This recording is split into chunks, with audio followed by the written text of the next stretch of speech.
Bom, Mónica, Filipa, amanhã é vossa. Obrigada por terem estado aqui connosco, por estarem e por terem aceito este convite. Até já. Até já. Não sei quem é que começa. Mónica, queres começar tu? Estou a ver-te em grande no meu ecrã, portanto não sei. Então, eu acho que começa tu, uma vez que já estás mais familiarizada com a casa, e acho também que seria importante abordarmos aqui os vários tipos de bullying, e eu acho que melhor do que eu saberás conduzir esse tema. Obrigada pela responsabilidade que me estás a imputar, a dizer uma coisa boa. Não, o bullying é um tema de facto muito, muito vasto, e até pedi também aqui à Liliana, a minha orientadora de estágio, que também fizesse aqui algumas questões eventualmente que possam ajudar a gerir melhor o meu discurso, porque de facto é um tema muito, muito vasto. Porque temos aqui o bullying que é muito clássico dos adolescentes, não é? Que é o bullying mais tradicional que se fala muito hoje em dia, nos mídias e por todo lado, e temos também o bullying que, enfim, nós, falo por mim e por ti, Mónica, de alguma forma, que estou a ver-te em grande, sinto que estou a falar só contigo, que também às vezes acontece connosco através da plataforma que nos é dada, que é a televisão, e que somos um bocadinho avaliadas e julgadas pela imagem, enfim, isso também acontece. E também na outra vertente, ligada a esta, temos aqui também a parte das redes sociais e como todos nós somos muito escrutinados, todos nós e muitos jovens estão a crescer, e são avaliados pelas imagens e sofrem algumas represálias também nesse sentido, os comentários maliciosos, os chamados haters, que é uma expressão que hoje em dia se utiliza muito, e portanto há aqui muitas vertentes do bullying, é um tema de facto bastante amplo, com muitas ramificações. Portanto, não sei por onde é que devemos começar, fica aqui o meu repto. Sim, vai pedir a algumas pessoas para, na parte do bate-papo, também ir colocando algumas questões ou pedindo para direcionar o tema para aquilo que lhes é mais confortável ou aquilo que tem mais curiosidade. Por exemplo, eu acho que em relação a nós, eu sinto que há uma discrepância muito grande de há 10 anos para cá, ou seja, as redes sociais vieram trazer à tona um tipo de bullying que não existia, que às vezes também não sei bem se é bullying ou se é apenas mal dizer, porque muitas vezes, e nós quando estávamos na Passadeira Vermelha falávamos sobre isso, hoje em dia também se cai num erro de tudo atribui-se a palavra bullying. Parece que aquilo que nós sofremos quando estávamos na escola, porque todos nós sofremos por alguma coisa, ou porque usávamos óculos, ou éramos mais magrinhos, ou mais cheinhos, parece que de repente nada se pode dizer. Eu não estou com isto a dizer que deve ser permitido as pessoas apontarem o dedo de todo. Acho que hoje em dia os pais, muitos pais, às vezes também, uns pecam por falta, porque não estão atentos aos seus filhos, e outros por excesso, ou seja, os professores não podem dizer nada, os colegas não podem dizer nada, que já está a ser vítima de bullying. E nós temos que, como em tudo na vida, encontrar aqui um equilíbrio e tentar perceber o que é o nosso bom senso e o dos outros, não é? Uhum. Não sei se tu sentes isto também, porque de facto as redes sociais trouxeram à tona uma quantidade de gente. Tu usas a frase e os nossos colegas da Passadeira ficaram com essa frase porque de facto é muito marcante, não é? Que aquilo que as pessoas escrevem diz muito mais sobre elas do que nós, quando nos tratam mal, porque as pessoas fazem-no de forma gratuita, não como forma de construção. Às vezes poderiam dar-nos alguma ideia de como melhorar, mas não, simplesmente destroem, não é? É extremamente, obviamente, é desagradável, e eu acho que em determinados contextos, se tu não tiveres uma cabeça bem estruturada, isso pode de alguma forma pode deixar muito em baixo, pode fazer desistir daquilo que tu queres, não é? Que é estar no fundo aquilo que nós queremos obriga a determinada exposição. Mas também não sei ao mesmo tempo, estou aqui a falar e estou a dizer-te isto, porque também estás em grande no meu ecrã. Exato. E devemos direcionar o bullying, também estou nesse dilema, digamos assim. Sim, senhoras, amanhã é vossa. Vamos ficar essa aqui. é vossa. Sim, eu acho interessante porque não temos que talvez não nos cingir apenas à questão do bullying tradicional, porque isto depois leva-nos aqui talvez a outras questões. Até mesmo no dia-a-dia de toda a gente há sempre alguma maldecência, não é? Há mistura e, portanto, acho também interessante virarmos as coisas um bocadinho para aí. A Mónica falou aqui na questão dos adolescentes, não é? Que a Mónica é mãe e, portanto, é um aspecto que ela frisa muito. Do meu ponto de vista, falando aqui dos adolescentes, o bullying não é uma questão que não é muito complicada de perceber, que é não há uma frase ou não há um tipo de abordagem que se possa considerar, do meu ponto de vista, o bullying tradicional ou aquilo que é definido como o bullying. Eu acho que passa muito pela maneira como a outra pessoa está a reagir. Portanto, se temos um jovem numa escola que à partida já não está a ser receptivo àquela brincadeira está a magoá-lo, e isso é uma coisa clara, não é? E há aqui está aqui de base uma sensação subjetiva pessoal de humilhação e de mal-estar.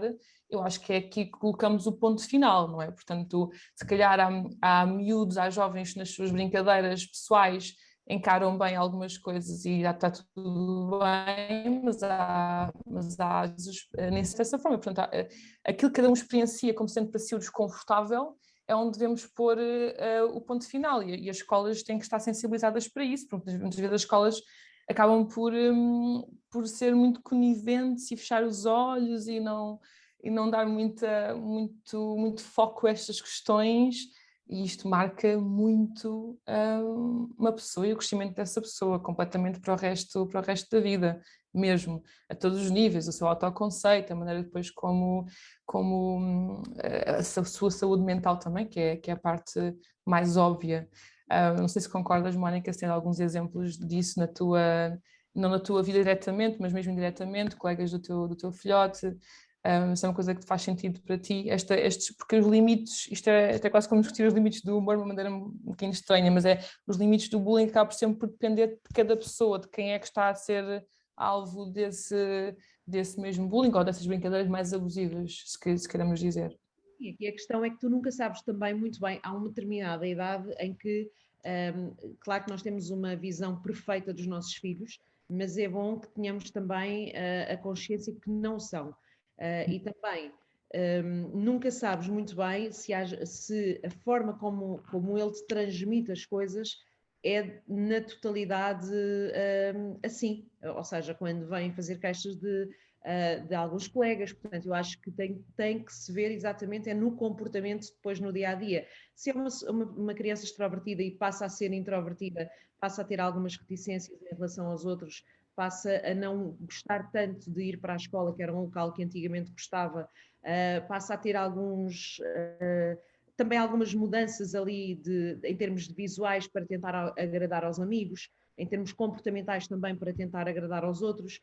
Acho que isso é importante ir vendo essas diferenças de comportamento ao longo do tempo e ao longo dos dias, porque numa semana as crianças são muito intensas, numa semana são uma coisa e noutra semana passam rapidamente a outra, porque a gestão que fazem dos amigos é completamente de nós, idade adulta, não é? Eles amam muito aquele amigo, é o melhor amigo naquele dia, mas se não quis brincar com ele, se não fez qualquer coisa do seu agrado, já no dia a seguir já não quer falar e, portanto, isto é difícil. Os pais também terem a capacidade de perceber, porque sim, a escola é conivente com muitas das situações, mas também acredito que para o papel de professores também não seja fácil hoje em dia, porque nós somos de uma geração onde nós tínhamos que obrigatoriamente respeitar os professores e se não o fizéssemos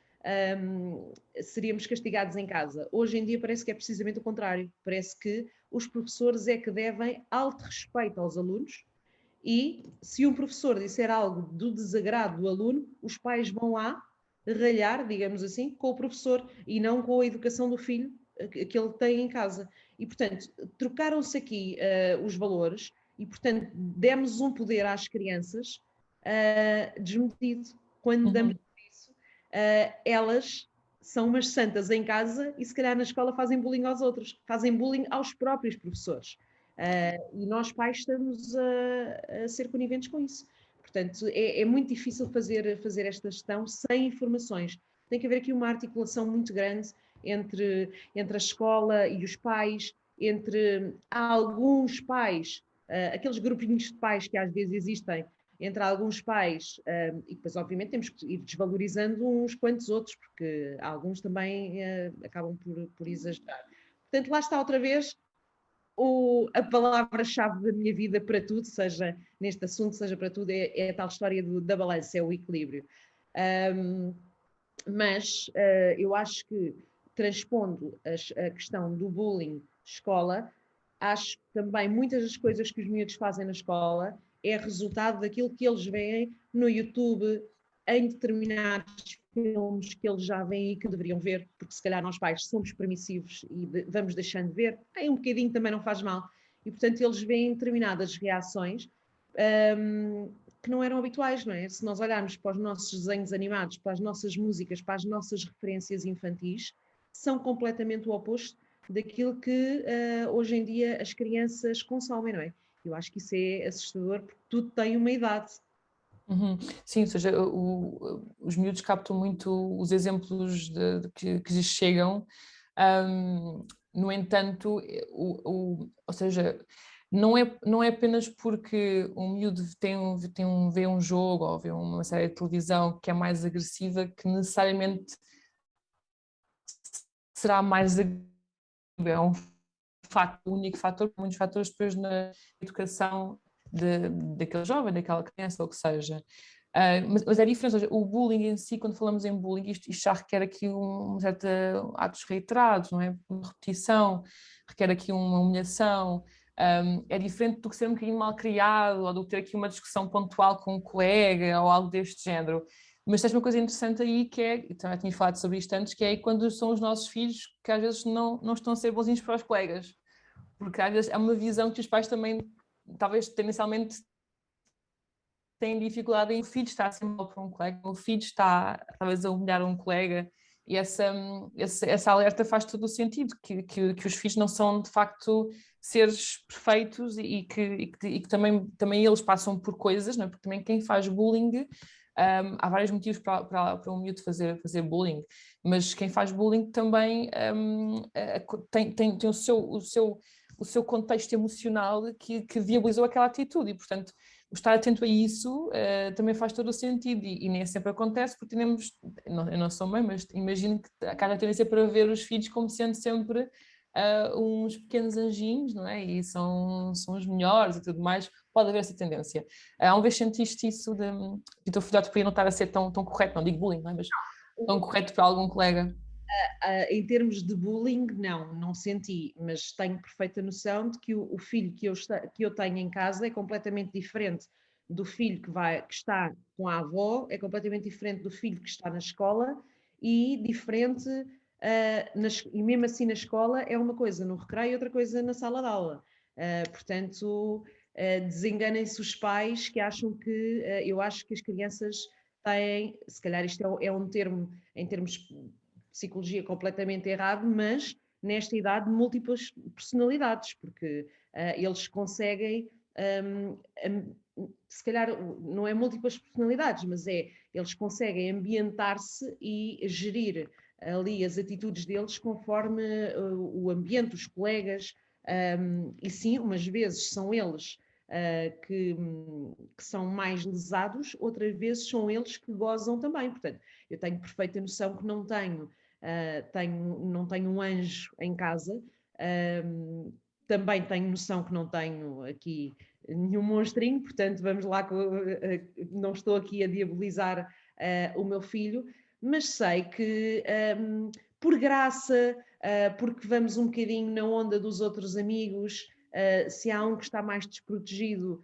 há um grupinho que goza e é quando tu dizes, como tu dizes, quando o outro se sente desconfortável, já estão a entrar na linha do bullying.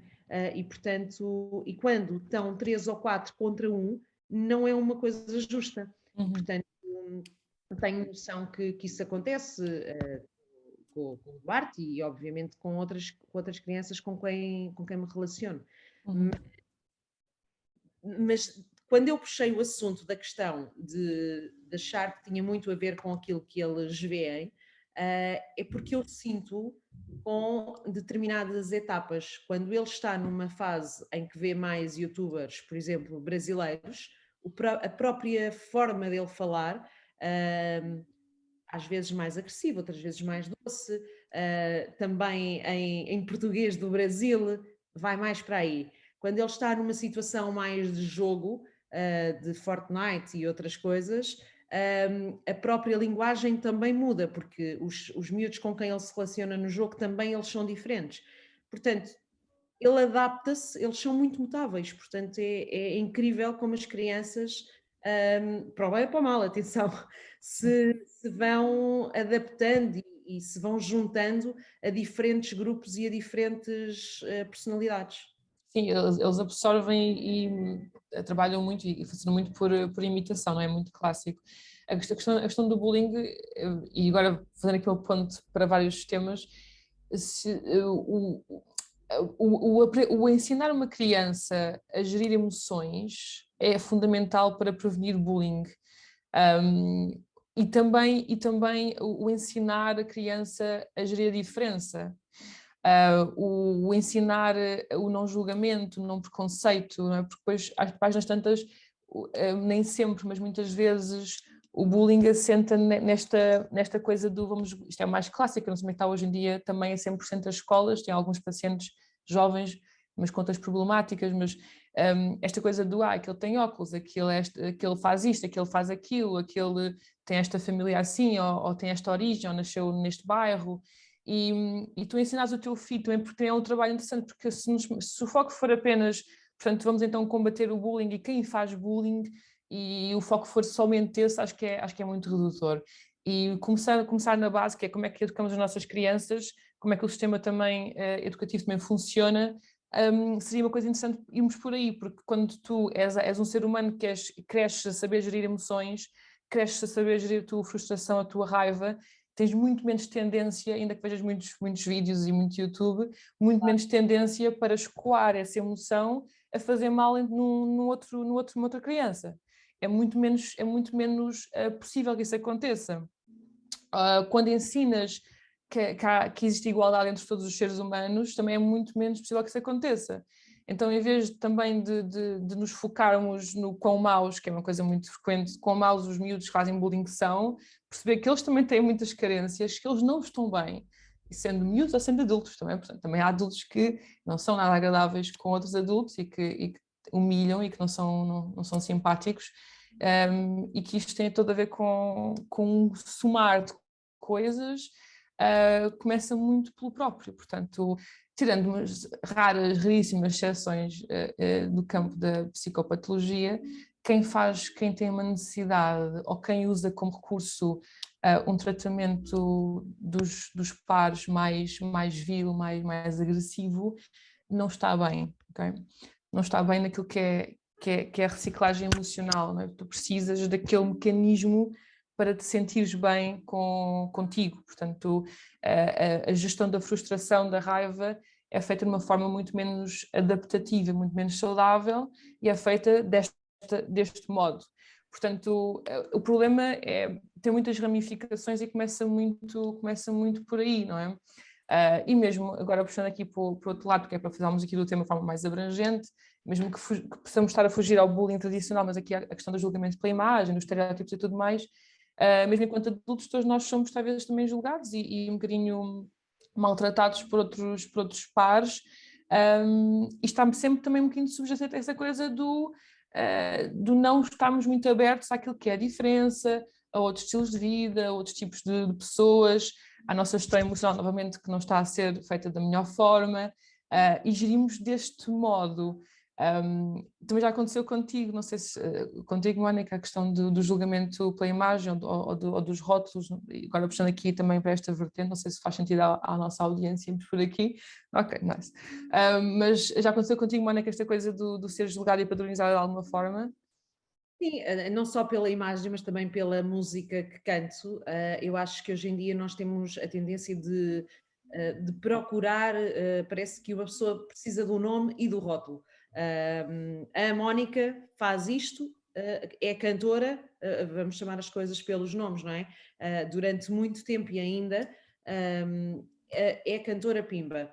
O rótulo, já passei por várias fases, já passei pela fase em que isso me incomodava, porque achava que as pessoas estavam de alguma forma a desvalorizar o meu trabalho, e estou outra vez na fase em que pouco me importa, porque de facto tenho a possibilidade de fazer a coisa que mais amo, que é cantar, independentemente das pessoas gostarem da música ou não.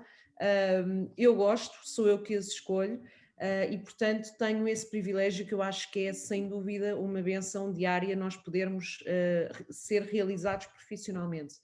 Mas para além disso, claramente, também nós mulheres sofremos muito mais em todas as áreas, não só obviamente nesta mais, que é um bocadinho mais visível, sofremos muito mais com a imagem do que os homens. Parece que é-nos imposto uma perfeição, estarmos sempre bem dispostas, estarmos sempre bonitas, estarmos sempre de cabelo muito bem arranjado, e não tem mal nisso. Agora, mas se nós também não quisermos, também não tem que existir esse mal. Eu posso querer diferenciar, por exemplo, a Mónica que vai para o palco cheia de lantejoulas e com muita maquilhagem, a que faz o Alô Portugal, que é assim um meio termo, e depois uma outra que é mais simples, e portanto isto não significa que eu viva mal com a minha imagem.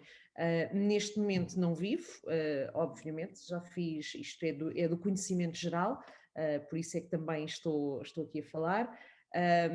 Eu tenho um passado de distúrbios alimentares, não, obviamente não está resolvido, porque qualquer pessoa que tenha qualquer adição tem a adição para o resto da sua vida, e portanto existem momentos em que eu sou mais acompanhada do que outros, mas sou sempre acompanhada, e portanto, claro que a imagem é algo que me diz muito, principalmente quando eu estou numa fase mais em baixo, ou quando acho que as pessoas têm uma maior importância do que aquilo que efetivamente têm. E tenho muita pena que ainda se continue a sofrer principalmente deste tipo de pressão mais das outras mulheres, porque eu, por exemplo, não vejo um homem bonito apontar o dedo a outro homem bonito. Para já os homens também não falam tão abertamente da beleza como nós mulheres, mas nós mulheres temos muito essa tendência. Se eu digo que não gosto de uma roupa, então por que não dizer também à outra pessoa que convive comigo, que trabalha comigo, que é uma ou outra mulher: olha, estás muito bonita, és bonita. Acho que isso se calhar pode adiantar alguma coisa ao dia dela ou não, mas a mim não me retira, e isso é o mais importante. Se não me retira, porque é que eu vou deixar de dizer? Porque é que quando temos uma coisa negativa apontamos e a positiva guardamos para nós. Acho estranho que este tipo de conversas entre as mulheres ainda parece que é quase tabu, não existe. Mas em relação a essa questão da televisão e do preconceito, acredito que, até porque vi a tua entrevista na Júlia, não é? Acredito que tu sofras duplamente, não é? Porque há sempre aquele conceito de a psicóloga, não é? E depois a menina bonequinha que está na televisão, e por muito que nós queiramos, existe muito aquela tendência de se é bonita, não é inteligente, que é completamente errado. E as pessoas, muitas delas, nem sequer dão segundas e terceiras oportunidades. Acho que tu isso, não é? Sim, a questão, eu acho que temos que começar por perceber que os seres humanos têm uma quantidade de informação muito grande constantemente, sempre. E nós, tendencialmente, precisamos mesmo de pôr em caixinhas. É uma coisa que toda a gente faz parte da nossa construção humana, e, portanto, vai sempre acontecer isto. É normal, não sendo o mais correto e o mais favorável, mas é normal que as pessoas rotulem umas às outras e rotulem, portanto, se tu és cantora popular ou pimba ou clássica, não podes fazer outra coisa e tens de ter aquele aspecto. Portanto, no meu caso, sou psicóloga, tenho que corresponder a uma certa imagem daquilo que é a ideia mental de um psicólogo para as pessoas. Isto acontece normalmente e faz parte, não é? Agora, o nosso trabalho enquanto pessoas é conseguirmos perceber que isto acontece e fazermos ali um ponto de situação connosco, que é ok, eu não posso, isto é uma coisa que é natural em mim, vai sempre acontecer, todos nós somos preconceituosos em algum ponto, todos nós discriminamos em algum ponto, faz parte. Agora, tenho que ter esta consciência e intervir comigo própria para, ok, eu não posso permitir pensar assim sempre. É contrariar um bocadinho esta natureza que existe automaticamente e perceber que, embora o cérebro humano faça isto e em coloque em caixinhas, nós somos muito mais do que estas caixinhas. E parar e perceber, calma, que esta pessoa, por se vestir assim, não quer necessariamente dizer que não tenha que ser inteligente, não é?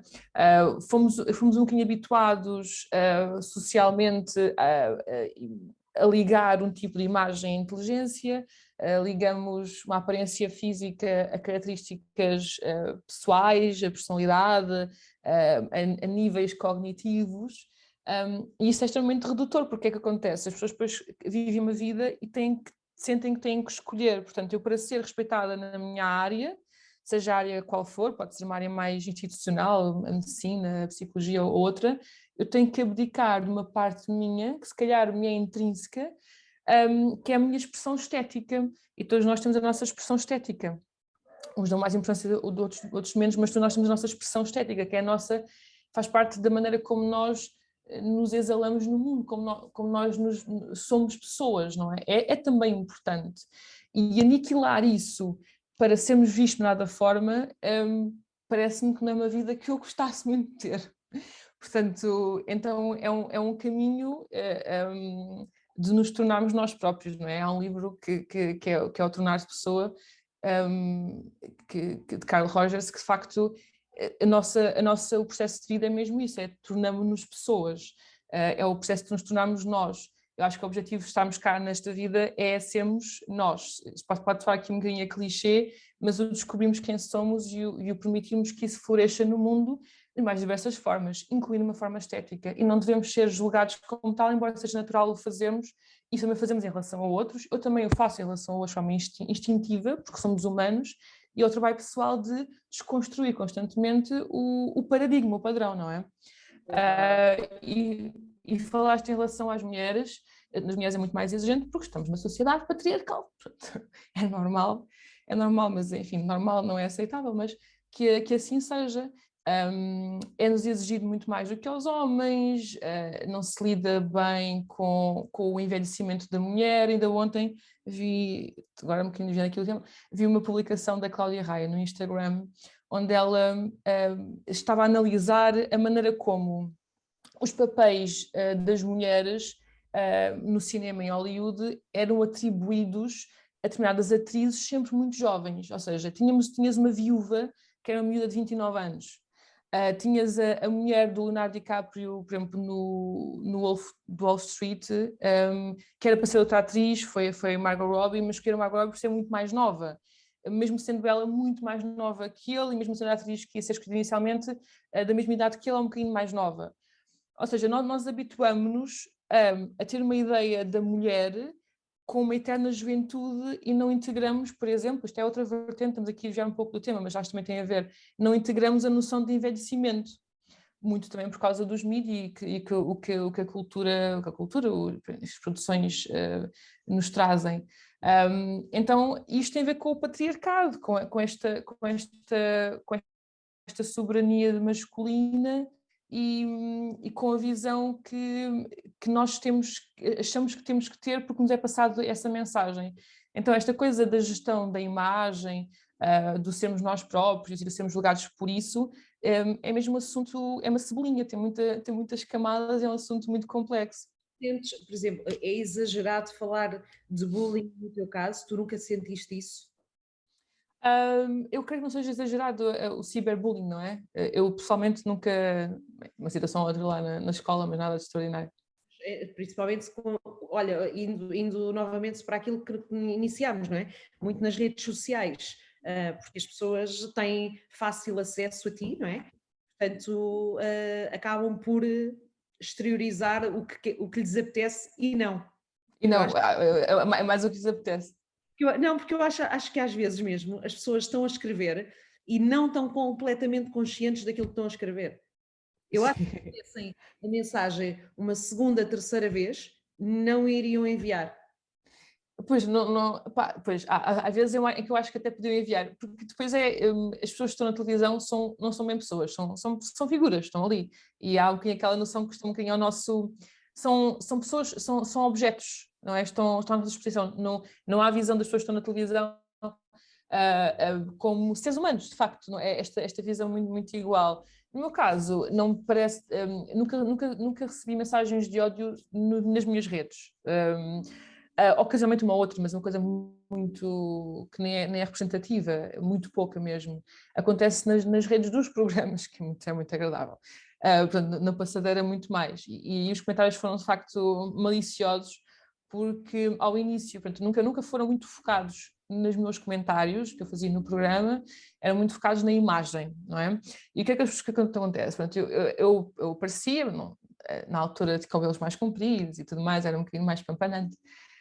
Quando comecei na passadeira eu aparecia e isto vai ativar o quadro de referências daquela pessoa, portanto, quando a pessoa olha para mim e associa isso a alguém que é pouco inteligente, como é que é possível esta pessoa ser psicóloga, como é que é possível esta pessoa ter paciência e ser respeitado como tal, ou parece esta ou aquela, dos adjetivos menos simpáticos, agora é muito cedo pela manhã para não vou estar aqui a enumerá-los, mas isto tem a ver com o quadro de referências daquela pessoa. Nós percepcionamos o mundo como nós somos.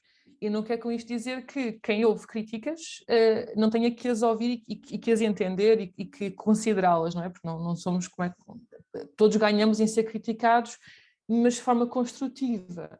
Então, de forma destrutiva, que é só apenas uma humilhação, também podemos ter em consideração, claro, porque, enfim, também é um meio para perceber o público e trabalhando em televisão ou trabalhando num outro meio que seja para um público, acho que é inteligente considerar, de alguma forma, ainda que com pesos diferentes, uma crítica construtiva, uma crítica meramente destrutiva de ódio, mas considerar, e é isso que eu tento fazer.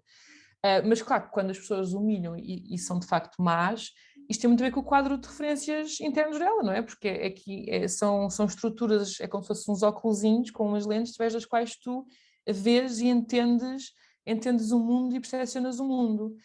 E quando tu tens determinados horizontes, as coisas para ti são mais tranquilas e não há problema nenhum, e quando tu tens outros, as coisas fazem-te aqui uma certa alergia. E tem muito a ver com cada pessoa, e portanto temos que dar aqui. Ou não? Já tiveste o impulso de responder ou tiveste a visão de que isto não vale a pena? Eu às vezes respondo, porque às vezes gosto de evangelizar também. Não é? Desculpa? De forma inteligente, do género, então vou dar a resposta. Sim, ou seja, o que é que acontece? Eu não me permito, embora haja dias maus e acontece ficar triste, mas eu não me permito genericamente ir abaixo com essas situações e tento sempre entender de maneira racional e estruturada para perceber que aquilo de facto, enfim, diz mais para uma pessoa e tudo mais. Às vezes eu respondo porque eu acredito mesmo que com algumas respostas que nunca são de raiva, nem nunca são de ódio, eu tento não ficar enraivecida com quem diz coisas, porque de facto não ganho nada com isso. Pronto, se eu sentir raiva de alguém, embora seja no momento inicial altamente legítimo e até estruturante, com o decorrer do tempo, isto é uma bagagem que eu vou carregar, não vai aquela pessoa, portanto, nunca respondo com raiva, olha, às vezes uma pintinha de ironia, por vezes, mas é raro, mas respondo sempre no sentido de tentar te explicar que não faz sentido, e às vezes no meu Instagram eu recebo não comentários de ódio, não chamo isso, mas comentários de essa roupa, acha bem, não sei o que, ser psicóloga e estar com essa roupa, porque eu de facto exponho, eu tenho essa consciência que eu permito mesmo muitas coisas. E eu explico de facto que, enfim, não é assim que funciona, as coisas não fazem sentido ser desta forma e tudo mais, e é um bocadinho evangelizar uma ideia que eu acho que vale a pena, porque eu acho mesmo que as pessoas não sabem, é aquilo que elas viram, aquela ideia de que o bancário não pode ter tatuagens, de que o primeiro-ministro tem que ter o casamento com a mulher, o filho e o cão, porque senão não vai ser correto. Pronto, e estas ideias eternizadas existem e de repente, quando isso não é aquilo que tu vês, é de estranho. Às vezes não é por seres mau, é só porque não achas que faça parte, não é normal. E explicar às pessoas com algum carinho, porque de facto todos nós somos ignorantes em muitas coisas e já fomos e vamos ser em relação a outras, acho que até é humano e acho que caminhamos todos juntos numa boa direção. Filipa, peço desculpa de interromper aqui a vossa maravilhosa conversa, está a ser ótimo, até já vou buscar uma chávenazinha de chá, porque realmente está a ser ótima, obrigada. Mas a propósito disto que estavam a conversar agora as duas, e saindo um bocadinho, tirando o foco da rede social, imaginemos que a Filipa está no consultório e aparece alguém pela primeira vez que vai à consulta e bate o olhar em si. Já aconteceu bater o olhar na Filipa e dizer: ui, eu não quero, isto não é bem o que eu pensava. Eu peço desculpa, mas eu queria só tirar o foco da rede social, que é importantíssimo. Para a vida. Há 20 anos não havia redes sociais e, portanto, era como a Mónica dizia no início, era a conversa do café e era o puto de óculos e o gordinho. Neste momento as redes experienciaram isto de uma forma diferente, ainda por cima porque abrem um universo para milhões de pessoas, mas no 1 a 1, no consultório, como é que isso tem sido, Filipa? Obrigada. Tem sido, eu estagiei, o primeiro estágio antes da Farpa foi na Clínica Psiquiátrica de São José, em Telheiras, que faz parte da congregação das Irmãs Hospitaleiras, portanto tem uma componente religiosa extremamente forte, e pronto, e desde então estive na Farpa, depois tenho tido prática clínica privada, essencialmente, e recebo todo tipo de pacientes e nunca tive nenhum tipo de reação, porque o vestuário, que tem que haver aqui uma moldura social no respeito à maneira como nós nos manifestamos socialmente com a nossa aparência, ou seja, eu acredito que temos que manter uma certa essência, mas caso aqui algumas normas, senão era uma selvageria, a ideia também não é essa. Portanto, a maneira como eu estou exposta numa consulta, com a minha essência, com as minhas coisinhas, maquilhagem e tudo mais, mas é uma maneira diferente do que estou numa festa, do que estou num casamento, do que estou na praia. Portanto, a partir daí a imagem é outra, mas acima de tudo tem muito a ver com a tua postura. Então, a postura que nós temos num espaço é altamente determinante. Então, sempre fui respeitada, tenho todo tipo de pacientes, eu digo sempre este exemplo, que é o mais clássico, pacientes com problemas do foro íntimo sexual, por exemplo, de casais e tudo mais, e a relação terapêutica é efetuada, os resultados são efetuados e nunca tive nenhuma reação de choque por parte de nenhum paciente ou de pares ou pessoas que estão a dirigir as clínicas. E acho que tem muito a ver com a postura e com a energia que temos naquele momento e com a seriedade que levamos a profissão. Tem muito a ver com a maneira como nos vestimos, não é muito por aí, mas com outro tipo de coisas, com aquilo que nós pensamos em relação à profissão. E, portanto, nunca me aconteceu mesmo. Sempre correu tudo muito bem, felizmente. Mas podia ter acontecido, mas nunca aconteceu. Mas é uma pergunta muito comum. Eu acho que é comum porque, como tu falaste, todos nós temos a ideia de qualquer pessoa de saúde mental um pouco mais convencional. Mas porquê? Ok? Aqui leva-nos outra vez a essa questão. Mas quando entramos num consultório, estamos sempre à espera de alguma coisa. E de facto, assim, também nunca fiz consulta contigo, mas acredito que, por exemplo, também estejas, porque já vi vários stories, não estás, por exemplo, assim. Sim. Combata logo, portanto, as pessoas quando imaginam e quando te fazem a pergunta, eu acho que pensam numa imagem tua da Passadeira Vermelha ou do Alô Portugal e pensam, ela está a dar consulta assim? E saia. Não, tu estás, se calhar por baixo estás assim, ok? Mas isso também, mesmo que tivesses, não tem a ver com aquilo que tu estás de facto a trabalhar na pessoa. Espera aí, eu estou aqui com alguns problemas por causa da minha gata que quer aparecer. Mas pode aparecer, eu gosto muito de gatinhos, portanto, se ela aparecer está ótimo. Portanto, eu acho que as pessoas imaginam-te sempre num consultório, altamente maquilhada, sapatos altos, mini saia, ok, estás de bata, mas mesmo que não tivesses, tu terias a capacidade de converter o pensamento da pessoa que estava focado na tua imagem para aquilo que ela ali foi fazer, que era... Sim, ou seja, hoje em dia há a bata e há as máscaras e tudo mais, a máscara é uma coisa mais recente, mas durante algum tempo não usávamos bata, depende muito dos sítios onde trabalhamos, e portanto no online não uso bata. Mas claro que há uma adaptação. Eu, quando vou para uma discoteca, não vou vestir-me como vou para a consulta e tudo mais, mas acima de tudo, e às vezes eu saio do programa e dou consultas e venho com glitters nos olhos, aquelas coisas todas, e acaba por ser mesmo muita postura. E creio que também que o que queremos de um psicólogo, enquanto pacientes, é ter ali alguém que também sintas que há ali alguma verdade naquele ser humano, não é? Então as pessoas creio que também sintam isso, esta verdade, e creio que sintam uma certa uma vivência de verdade, ou seja, existe em mim a tentar viver da forma que eu quero ser. E eu percebo que muitas pessoas não são assim, quase todas não são assim. Quase toda a gente é de algum modo, mais ou menos, e não só no parte estéticas, partilhados pelo que os pais acham que deve ser, na carreira, na maneira de vestir, nos namorados ou namoradas que se possa ter, na maneira como se vive a vida, como se gasta o dinheiro, nas ideologias. Portanto, de alguma forma todos nós somos um bocadinho influenciados e maniatados para ser aquilo que as pessoas acham que nós devemos ser. E às vezes nem são os outros que são os maus, ou podem também ser, mas nem é por aí.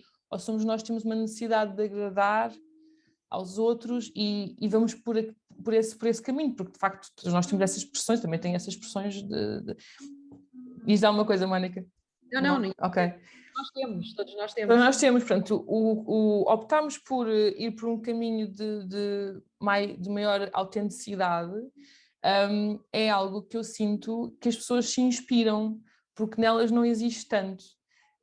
E é um caminho, acho que de todos nós, porque esta coisa da liberdade é uma utopia gigantesca. É um caminho longo, é uma utopia, portanto, e de alguma forma todos nós identificamos com esta coisa da liberdade. Eu também fui inspirada por muitas outras pessoas que eu sentia que tinham esta liberdade e que me inspiravam para tal. Então, isto para dizer o quê? Para dizer que, mesmo que às vezes o código, a maneira como eu visto uma consulta é diferente dos vários contextos onde eu estou, mas mesmo que haja até aqui alguns pontos que as pessoas possam achar que não faz parte de um psicólogo, que é as purpurinas nos olhos, quando vem dos programas ou o que seja, a verdade é que há ali uma pessoa que está em verdade e isso passa, e isso fomenta também a ligação terapêutica, que é só o fator principal para o sucesso da terapia. Acima da técnica é a relação terapêutica, e portanto as coisas acabam sempre por funcionar. Não quer dizer que não haja pessoas que olhem para mim e de facto não prefiram, e por facto prefiram não estar comigo, até porque há pessoas que não querem estar com psicólogas mulheres, preferem homens mais novos, mais velhos. Isto existe, é altamente legítimo e não há problema nenhum. Portanto, até mesmo por processos de transferência pode acontecer, não querem estar comigo, e está tudo muito bem em relação a isso. Mas pronto, depois também é este caminho de escolha de, pronto, vou de alguma forma, existo eu na minha vida, esta é a minha vida, é uma vida que há de ter um fim, como todos nós, e eu opto por vivê-la da forma que eu sinto que faz sentido para mim. E tu, Mónica, conta como é que é a tua vida? E era perguntar à Liliana se tinha mais perguntas, porque eu e a Filipa depois metemos aqui nisto.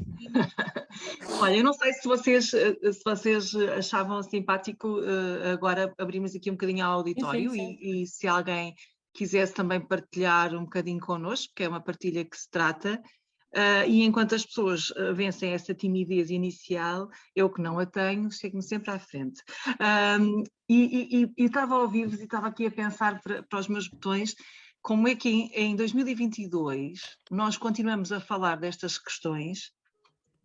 Parece que não se evoluiu muito, não é? Parece que em termos educacionais, e nós, as mães é que são as culpadas disto tudo, nós estamos a fazer se calhar o trabalho certo, porque temos uma escola dita inclusiva, temos acesso ao mundo inteiro através de um ecrã e de um simples clique, somos expostos a imensos estímulos e a culturas diferentes e viajamos, portanto somos hoje uma geração totalmente diferente. Porquê é que o bullying ganhou tanta expressão, até enquanto palavra e enquanto palavra ligada a um sofrimento, e tem ganho esta visibilidade toda? E porquê é que não conseguimos, de facto, ir alterando o nosso padrão, que parece que quanto mais vemos e quanto mais acesso a experiências diferentes temos, parece que o cérebro não está a esticar, o horizonte não está a esticar na mesma medida, ou vocês não acham o mesmo? Eu acho que tem havido aqui uma evolução positiva no que diz respeito à integração da diferença. Há um tempo atrás eu acho que há coisas que não seriam de todo possíveis. Não sei se é a minha visão mais idílica da coisa, pode ser, mas eu acho que há aqui há um melhoramento. E mesmo a questão do darmos um nome, porque antigamente não era bullying, era normal. Antigamente não era depressão, estás preguiçoso, vai à tua vida, não é? Antigamente, isto não é ansiedade, precisas de uns copos e pronto. Hoje em dia já nomeamos, o que pode fazer com que haja uma sensação de mais casos, porque também nomeamos mais. É como a violência doméstica, isto é um assunto completamente diferente, sempre existiu, era normativo, era o prato do dia, e agora parece que há muito mais casos porque agora se identifica e nomeia. Então também acho que é esse lado. Eu acho que o caminho, há aqui um lado muito perverso também das redes sociais que influencia a vida toda, mesmo fora das redes, e isso tem aqui um acompanhamento de ódio extra. Porque as pessoas permitem-se dizer o que querem e depois galvanizam-se imenso e depois têm o apoio dos pares e sentem aquela coisa toda, mas eu acho que as coisas estão melhores, acho que tem mais noção da diferença, acho que estamos mais inclusivos. Mesmo as campanhas das marcas percebemos que sim, já se opta por outro tipo de pessoas, com outro tipo de fisionomia. Acho que estamos a ver um caminho simpático e estamos a nomear coisas, a dar nomes, a identificar, a sensibilizar, porque antes não havia esta coisa do bullying, éramos todos só muito sensíveis e era só uma brincadeira de crianças. E portanto, este tipo de conversas que estamos a ter aqui, mesmo conversas que possamos ter com os nossos pares e amigos, ou a nossa escala nas redes sociais, se for o caso, vai sempre sensibilizar, nem que seja uma pessoa e instruir e educar, e o caminho faz-se um bocadinho por aqui, que é passo a passo, todos nós temos, se quisermos agarrar esse poder, o poder de passar uma palavra, uma mensagem importante, e com o tempo eu acredito que possamos chegar a um bom porto, creio eu. Não sei se faz sentido, Mónica, manifesta-te. Sim, faz sentido, mas claro, há pouco dizias, e é normal, eu transponho sempre, não só aqui para a minha vida, mas principalmente dos miúdos, porque no fundo é a minha realidade. Eu acho que quando a Liliana perguntava em 2022 ainda estamos nisto, eu acho que, claro que evoluímos em muitas coisas, mas também por preguiça nossa, adultos, muitas vezes nós delegamos a educação dos nossos filhos aos professores e aos ecrãs, porque queremos ter outro, ou porque não temos tempo, estamos a trabalhar, ou porque queremos fazer alguma coisa da nossa conveniência e deixamos os miúdos ali um bocadinho entregues a si, e isto dá-lhes autonomia, que é ótimo, dá-lhes alguma responsabilidade, também que é ótimo, mas depois também lhes pode dar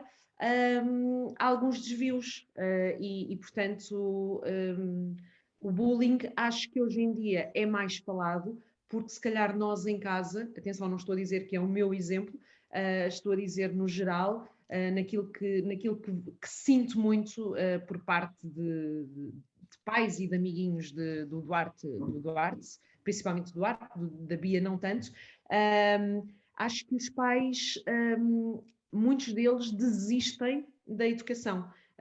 Enquanto tens uns que são de facto muito, muito presentes, muito severos, tens outros que acham que os filhos podem passar o dia todo a jogar. E o que é que isto acontece? Acontece que não têm normas, não têm educação, não têm horários, e depois vão para a escola e fazem o que querem.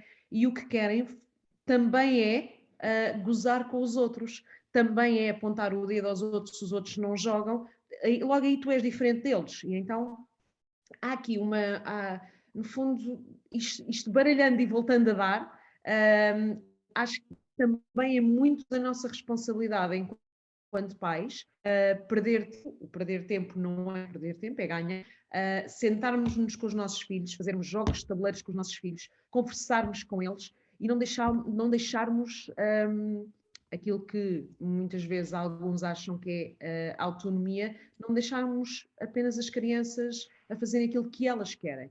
Porque antigamente não era assim. Eu lembro-me, isto obviamente nós vamos recorrendo sempre às nossas memórias. Eu lembro que os meus pais não tinham, de facto, muito tempo para mim, porque trabalhavam muito, não é? Mas não deixavam de ter tempo de qualidade ao domingo, especificamente ao domingo era o dia da família, para nos juntarmos, para almoçarmos todos, para falarmos sobre a semana que passou, ajustar a semana que viria, e portanto acho que hoje em dia perde-se um bocadinho o conceito de família, porque há tantas distrações, tanto para os adultos como para as crianças, que depois isto vai refletir-se em algum lado, e obviamente reflete-se na educação e na forma como tratam os outros, não é? Mas isso tem a ver com uma questão que para mim é muito... Alguém diz alguma coisa? Não sei se posso... Não, fui eu que, sem querer, Ok. eu que pressiono o microfone e somos muitas aqui e estamos a comentar. Vai muito bem. Não, eu ia de facto dizer que isso tem muito a ver com a maneira como está criada a sociedade, porque vamos ver, uma pessoa que trabalha, isto falando do comum das pessoas, das 9 às 5, num trabalho que muitas vezes não gosta, que escolheu por necessidade financeira, que muitas vezes nem canalizou, nem tocou nos seus sonhos, que é só a maior parte das pessoas. O trabalho já é extenuante, já é cansativo, já tem um patrão que muitas vezes que não gosta. Está todo o dia naquele trabalho que não gosta, ganha pouco, chega à casa, não há pachorra, não há tempo. Nós todos temos uma visão um bocadinho específica da vida, mas todos somos um bocadinho escravos de uma máquina onde nos encontramos, que é a sociedade, onde tocamos muito pouco nos nossos sonhos e objetivos e vivemos um bocadinho em função da vida estereotipada, que é de estudar, casar, trabalhar, emprego certo, horário fixo e tudo aquilo que nos é incutido e que muitas vezes é altamente válido e as pessoas são felizes e está tudo bem, mas pelo menos que possamos questionar se é isso. Isto para dizer que a grande parte das pessoas tem um trabalho que não gosta, o horário completo, chega a casa cansado e não há tempo mental, estrutura mental, para tu teres disponibilidade para estares em tempo de qualidade com o teu filho. Grande parte das pessoas não tem. Fora os transportes, tu passas numa cidade como Lisboa, por exemplo, passas não sei quantas horas nos transportes, vais para casa e o trânsito e portanto, e vives aqui num estilo de vida que te condiciona muito e depois o que é que acontece? Não tens como seres um pai com tempo de qualidade e com disponibilidade para conversar e na correr o teu dia, porque depois queres ir despachar o banho, o jantar, a marmita para o dia seguinte e começa tudo outra vez. E estamos aqui no ciclo e vives em função das férias do verão e do fim de semana, mas depois do fim de semana chegas ali a sábado até quase domingo, é quase segunda. E vives em função da reforma, queres chegar num instante à reforma. Portanto, a vida torna-se pesada e torna-se difícil depois tu seres um pai e uma mãe com tempo de qualidade, porque tu também não estás bem. Então, isto depois é tudo, e depois encaminhas os teus filhos, que eles ficam ali altamente anestesiados nas tecnologias e nos jogos, que é só coisa pior. Os miúdos não desenvolvem o seu cérebro adequadamente quando estão sempre nas tecnologias. Não desenvolvem e há casos mesmo muito graves que eu vejo e é seríssimo, é seríssimo. Competências sociais, interpessoais, porque depois, da mesma forma como nós hoje em dia utilizamos o Instagram, o TikTok, ou o que seja, para estarmos ali um bocadinho anestesiados, mas tivemos um passado diferente.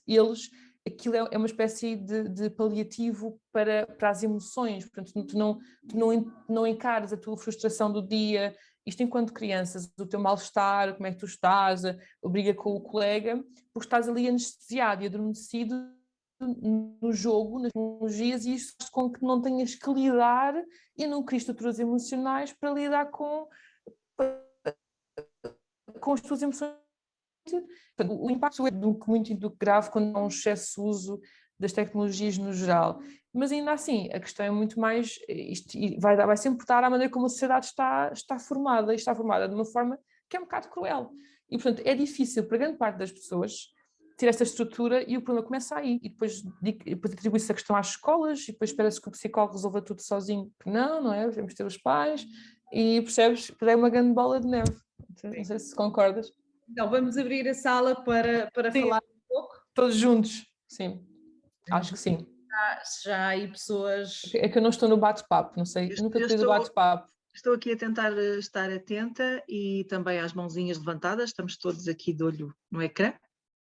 Porque ainda somos muitos, somos 22. Somos pessoas envergonhadas ou não? Como é que é? Não sei se é isso, se de facto a vossa partilha foi tão às vezes aborrecida. acontece. Nada disso, não foi nada disso. Isabel, estamos a ouvi-la? Pronto. Parece? Não sei. Oh, doutora Ana, vou provocá-la. Posso? Porque acho que já posso fazê-lo, não é? Já temos esta relação. Porque, para além de uma excelente profissional que nunca se deixa de ser, portanto, que também é mãe, é sobretudo avó, e tem aqui uma transversalidade nas gerações.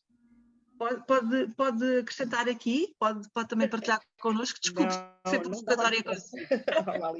Não estava à espera de ser provocada, estava calmamente a ouvir-vos. Ainda não introduzi tudo o que ouvi, porque não esperava este tipo de programa.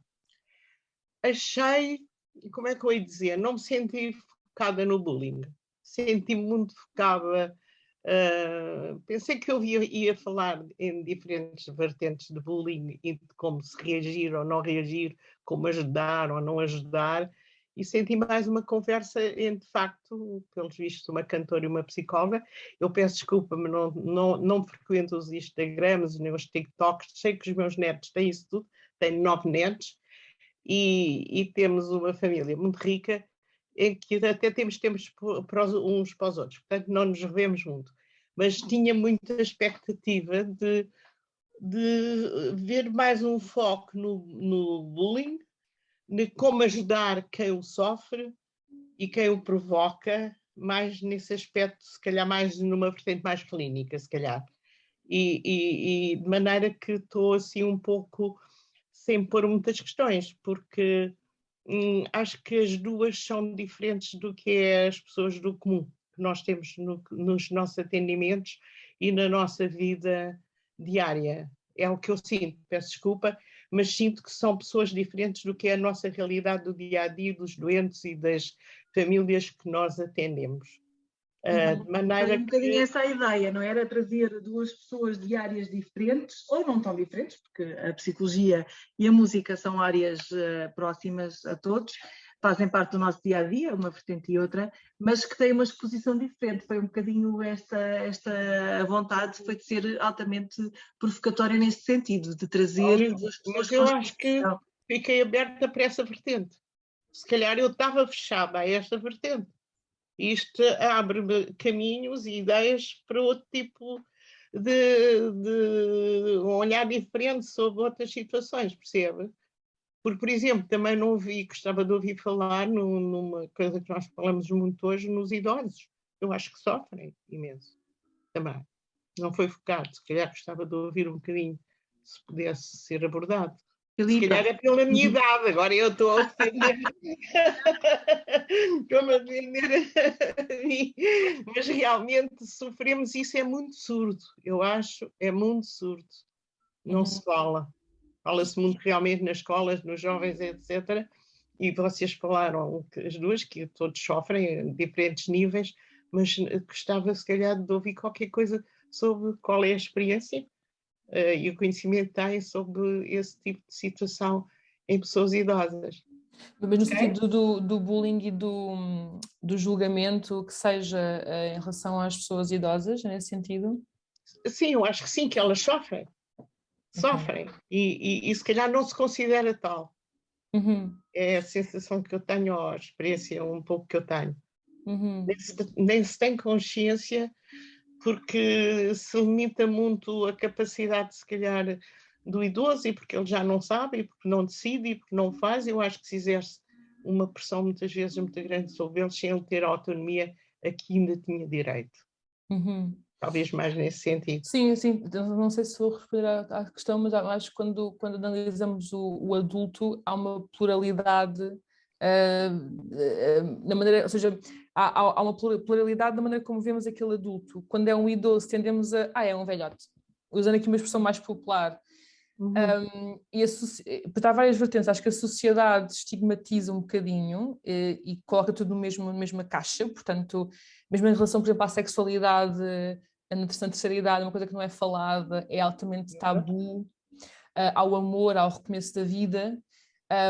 E depois em específico também nas famílias, uma coisa que eu também vejo muito em consultas são de repente pessoas que estão capazes e funcionais e perfeitamente bem, já não têm validade do ponto de vista dos filhos, por exemplo, para poder tomar conta das suas contas, não é?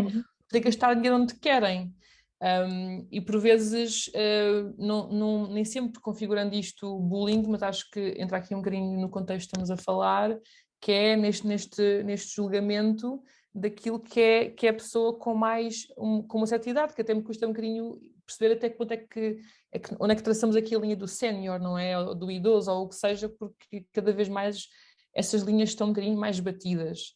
Mas parece-me que é muito por aqui, que é deixamos de personalizar. Vai aqui um barulho agora. Uma auricular faz assim, não faz mal, está tudo bem.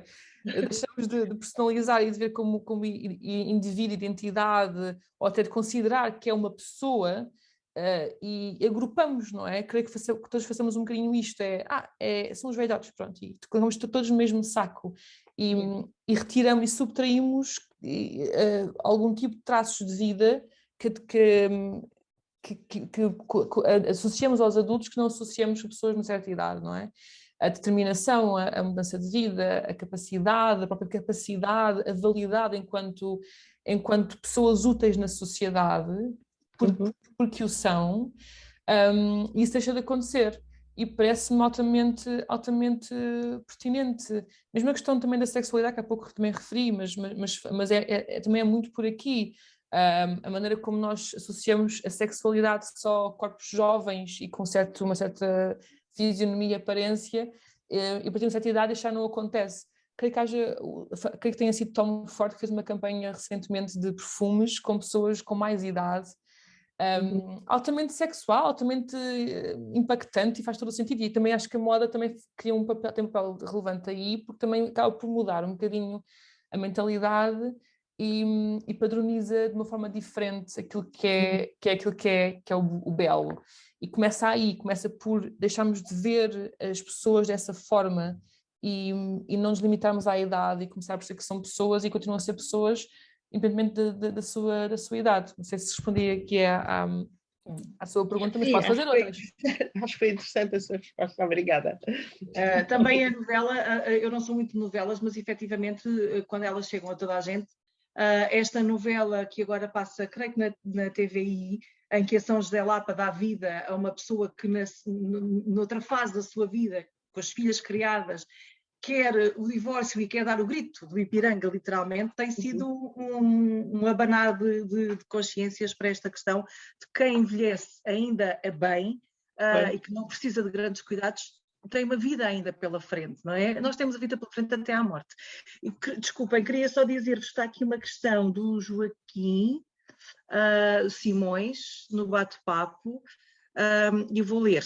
Por tudo isto que a Filipa está a referir, também devemos considerar a pressão, para não chamar bullying, dentro da própria família. Sobre o pretexto da competitividade social ou laboral de hoje em dia, a pressão da escolha de determinadas profissões mais bem-sucedidas, os pequenos Ronaldos de quem os pais gostariam de ser empresários, vamos lá ver, os miúdos nem gostam de futebol, eles se calhar queriam dançar balé, mas não podem, isto agora já fui eu que disse.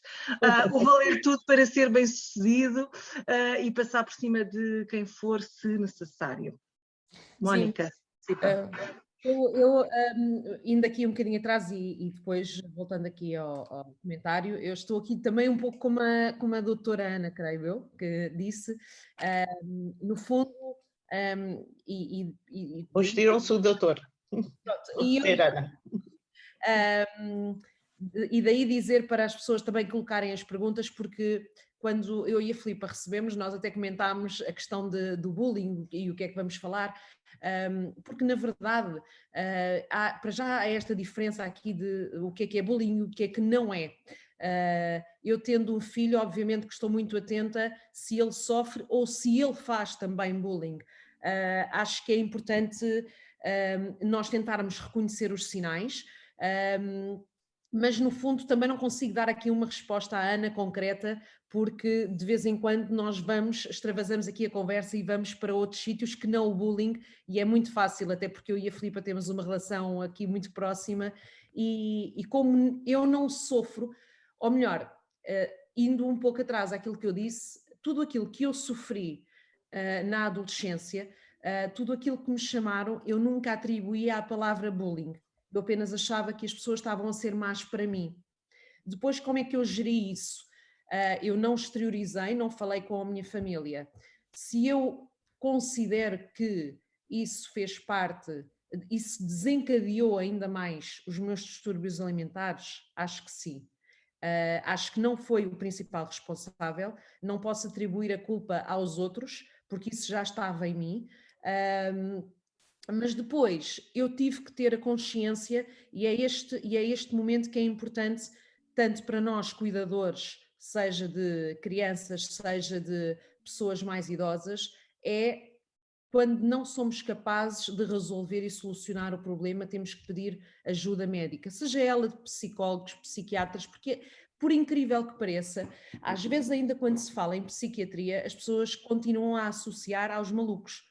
Que é uma parvoíce, mas não temos culpa que as pessoas não sejam, obviamente, todas elas instruídas e se perceba o que é que se faz em termos clínicos, não é?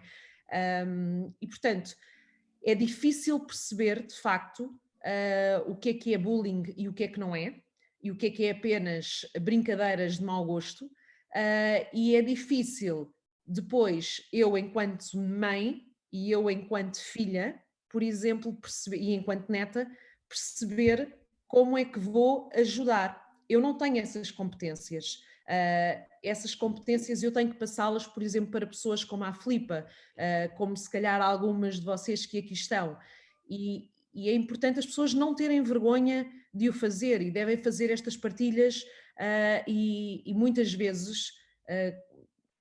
Eu felizmente tenho um grupo de amigas que todas nós somos mães e todas nós partilhamos aquilo que há pouco eu falava, partilhamos as coisas mais negativas dos nossos filhos para tentar perceber se é normal, se não é. Porque todos nós temos muita tendência quando nos perguntam, então como é que está o teu filho? Ai, está espetacular, já faz contas sozinho, ou seja, todos nós queremos Ronaldos, como diz aqui o Joaquim, todos nós queremos Einsteins da família.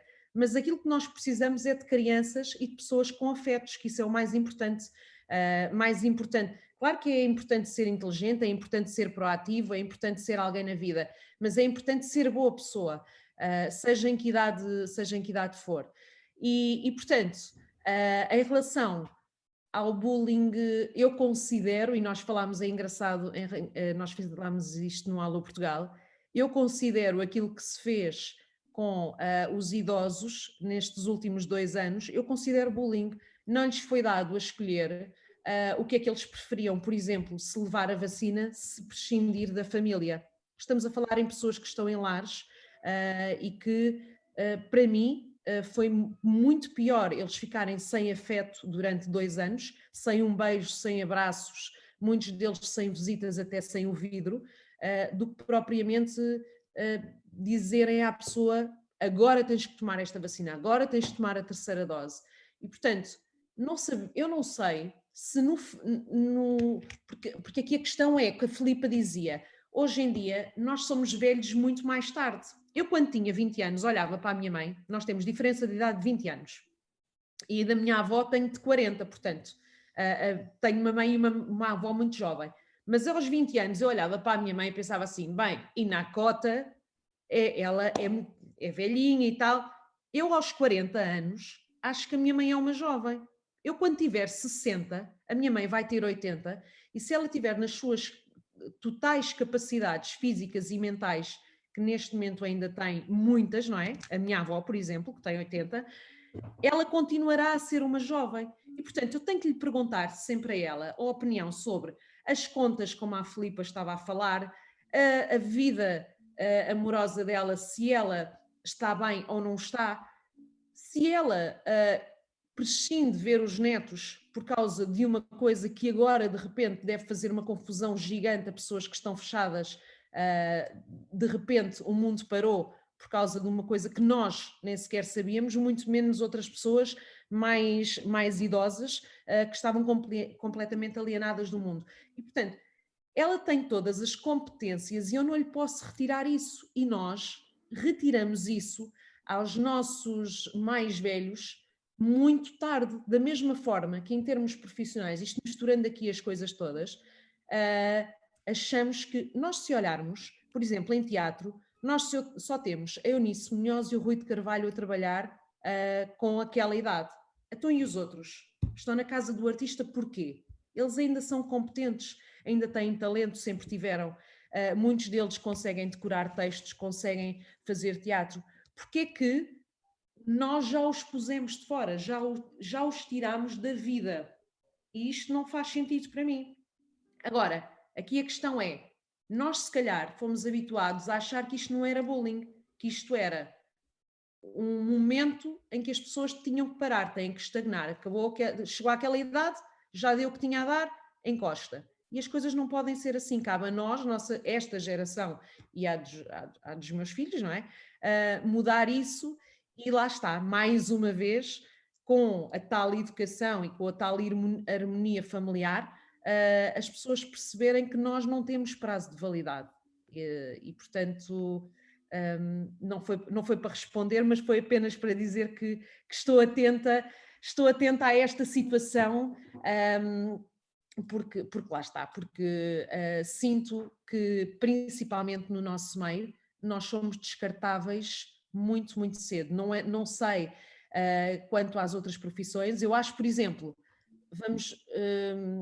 vamos falar em psicólogo. Eu, se for uma psicóloga mais velha, eu vou atribuir experiência, vou dizer, olha, gosto de vir a esta psicóloga porque é mais velha, já passou, se calhar, já teve muitos pacientes, já passou por muitas vivências, se calhar é um bom atributo, mas depois ir ver uma cantora mais velha com 80 anos, mas que ainda está na sua plenitude, para mim já não faz sentido, quer dizer, para mim faz, não é? Para a maioria das pessoas é que já não faz.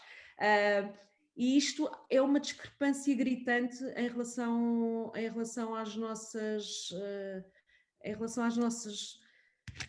aos nossos velhotes, como dizia a Filipa, não é? Porque têm ainda tanto para dar, eu acho que essencialmente têm conhecimento e têm experiência de vida para nos transmitir a nós e principalmente aos netos. Basicamente é isso.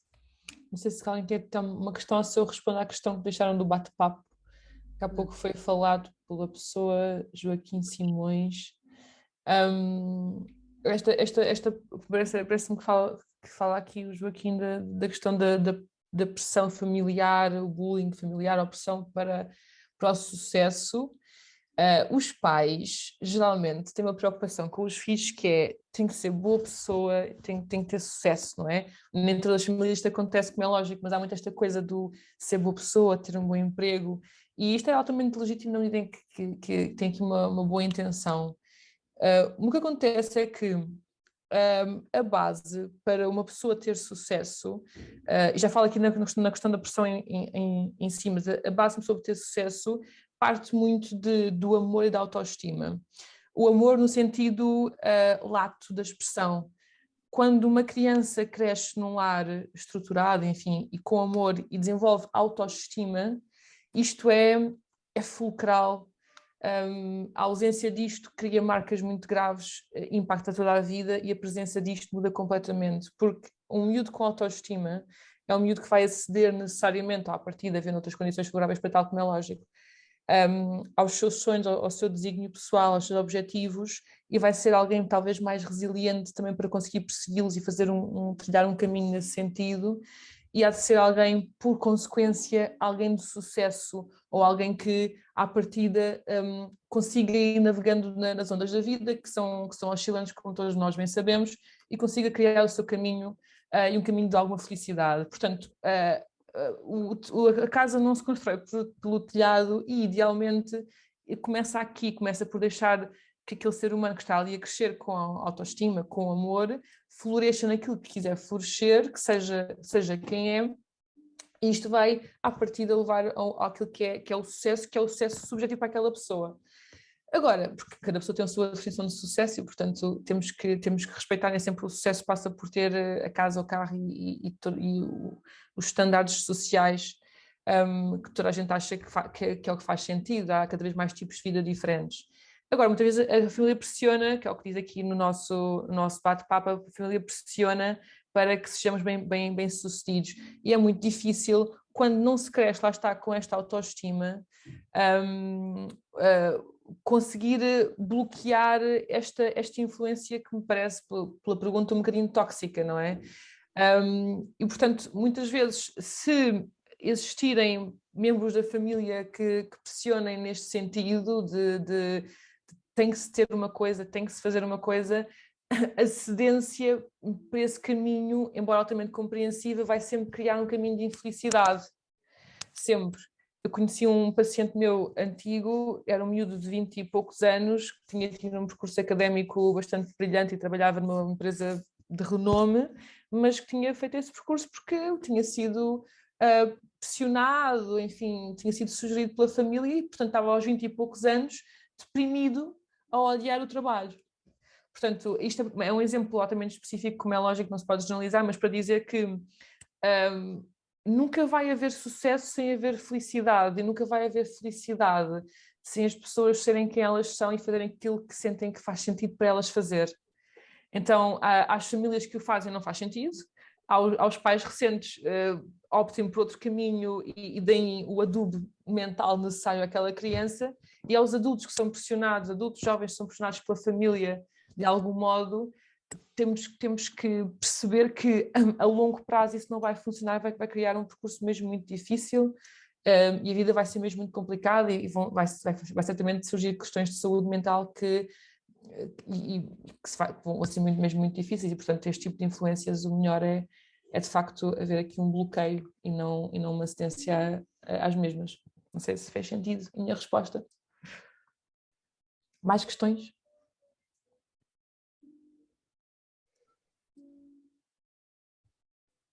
Mónica, alguma coisa? Alguém quer partilhar algum ponto de vista?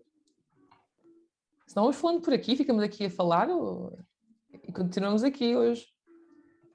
Os temas são como as cerejas, não é? As conversas, é verdade. As conversas, não são os temas, são as conversas, é verdade. Liliana, tu conheces maioritariamente aqui a sala, não é? Mónica, peço desculpa por estar a interromper, mas a doutora Viviana teve que sair, aconteceu um imprevisto. De toda a forma, queria agradecer à Mónica e à doutora Viviana Torrinha. À doutora Filipa. Olha, não faz mal. Também gosto de Viviana, também é um nome giro. Ficava-lhe bem também. Ficava, é ser original. Pronto, agradecer a vossa partilha em nome da doutora Viviana. Ela pediu-me para vos agradecer, que depois irá-vos dar uma palavrinha quando puder. Pedir também aos participantes deste webinar para avaliarem. Temos o nosso link de avaliação no bate-papo. Se pudessem avaliar, agradecíamos bastante.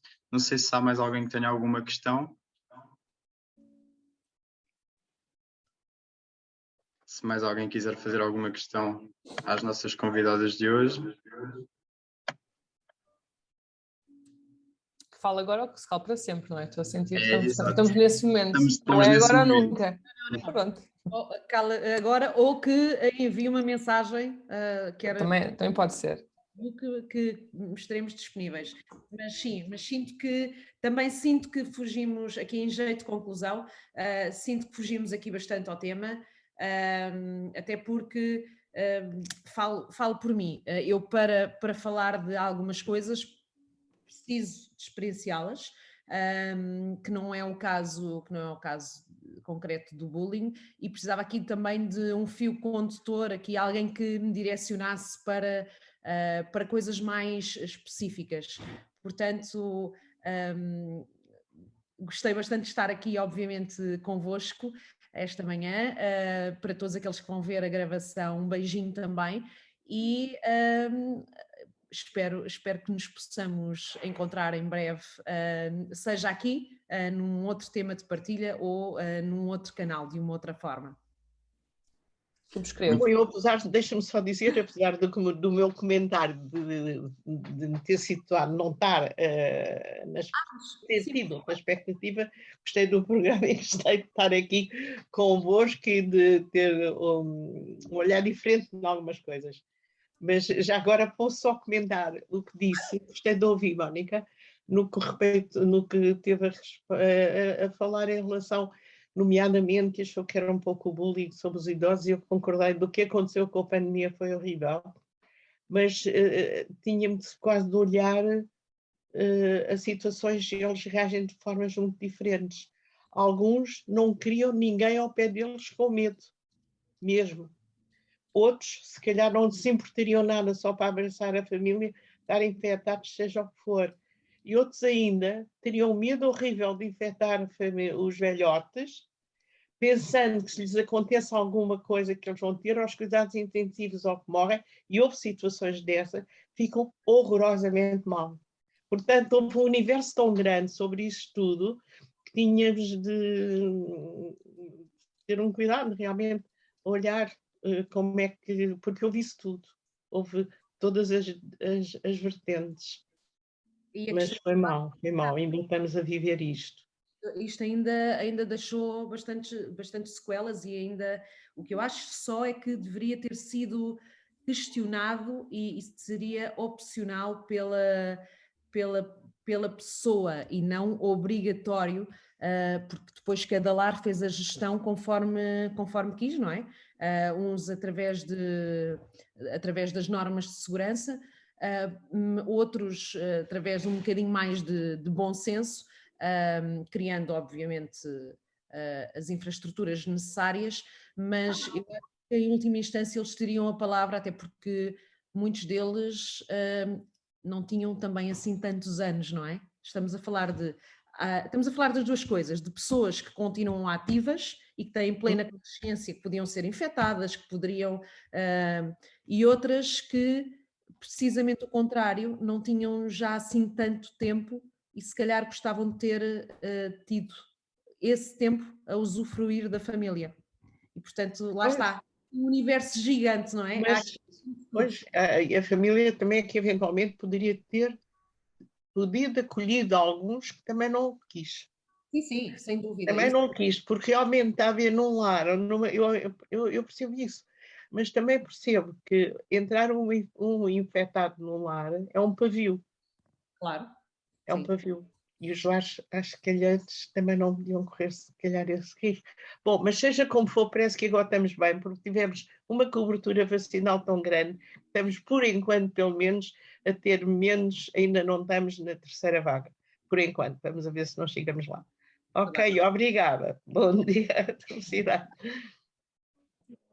Pronto, então, mais uma vez aqui agradecer a todos os participantes e às nossas convidadas, a doutora Filipa Torrinha, a Mónica. Muito obrigado em nome da FARP de Souses e esperamos voltar-nos a encontrar. Muito obrigado. Obrigada. Bom dia para todos. Obrigada. Bom dia, obrigado. Obrigada. Até à próxima.